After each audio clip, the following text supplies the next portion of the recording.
ఓం నమో బ్రహ్మాదిభ్యో బ్రహ్మ విద్యా సంప్రదాయ కర్తృభ్యో మహద్భ్యో నమో గురుభ్యః.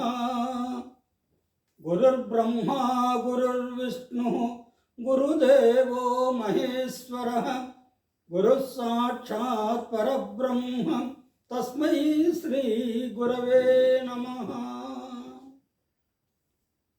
తప్పులు చేయని వారు లోకంలో ఎవరు ఉండరు, పాపాలు చేయని వాళ్ళు కూడా ఎవరు ఉండరు. కాకపోతే తాము చేసినటువంటి తప్పులకు పాపాలకు పరిహారం కోరడం కూడా జరుగుతూ ఉంటుందన్నమాట. కానీ లోకంలో మనము బ్రహ్మదేవునికి పాపం చేశామనుకోండి, బ్రహ్మదేవుని విషయమై పాపం చేశామనుకోండి, ఆ బ్రహ్మదేవుని దగ్గర చేసినటువంటి పాపానికి పరిష్కారము విష్ణువు వద్ద దొరుకుతుందన్నమాట. అదే ఈ శ్లోకంలో చెప్తారు. మరి ఏ విధంగా చూద్దాం. బ్రహ్మస్థానే కృతం పాపం విష్ణుస్థానే వినశ్యతి. విష్ణుస్థానే కృతం పాపం శివస్థానే వినశ్యతి.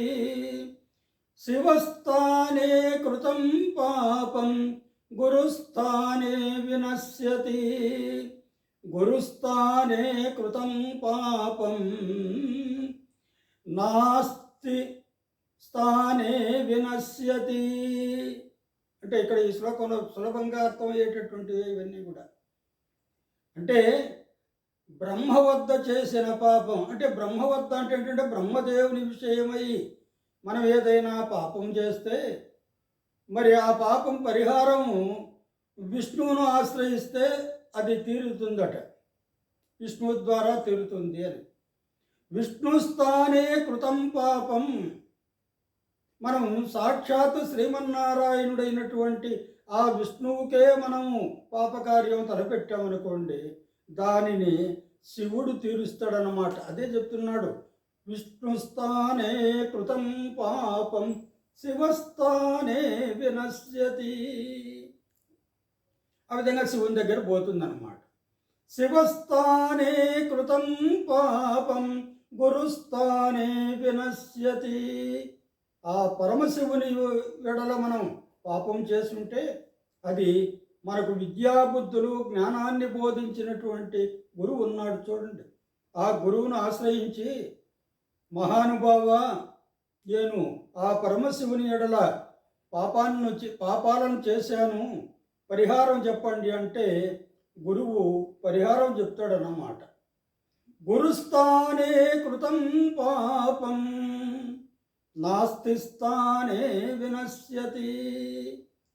మనం సాక్షాత్తు విద్యాబుద్ధులు నేర్పించినటువంటి ఆ గురుత్తమునికే మనము పాపం చేసామనుకోండి, ద్రోహం చేసామనుకోండి, దానికి నాస్తి స్థానే వినశ్యతి. ఎవరి దగ్గరికి పోయినా కూడా ఆ పాపం నశించదు అంటున్నాడు అన్నమాట.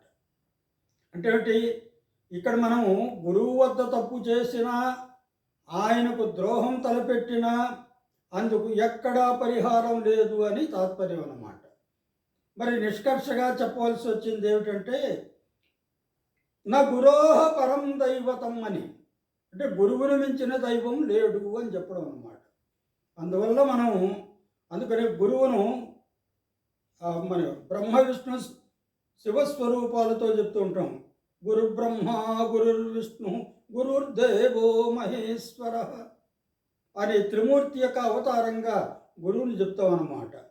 అందువల్ల ఆ గురువులకు మనం ఎప్పుడు కూడా నమస్కారం చేస్తూ, ఆయనకు ఎలాంటి ద్రోహాలు, ఆయన ఎడల పాపాలు తప్పులు చేయకుండా మనకు విద్యాబుద్ధులు నేర్పించినటువంటి గురువుల్ని ఎప్పుడు కూడా స్మరించుకుంటూ ఉందామని కోరుతున్నాను.